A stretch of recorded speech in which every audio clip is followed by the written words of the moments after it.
இமை பொழுதும் என் நெஞ்சில் நீங்காதான் தாழ்வாழ கோகழியாண்ட குருமணி தன் தாழ்வாழ ஆகமமாகி நின்று அன்னிப்பான் தாழ்வாழ கோகழியாண்ட குருமணி தன் தாழ்வாழ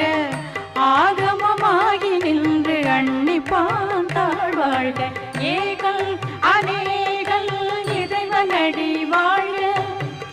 வேகம் கெடுத்தாண்ட வேதனடி வெல்க ஏகல் அநேகல் இறைவனடி வாழ வேகம் கெடுத்தாண்ட வேதனடி வெல்க பிறப்பருக்கும் பிஞ்சகங்கள் மேகழல்கள் வெல்க புறத்தாக்கி சீயோன் தன் பூங்கழல்கள் வெல்க பிறப்பருக்கும் பிஞ்சகங்கள் பெய்கழல்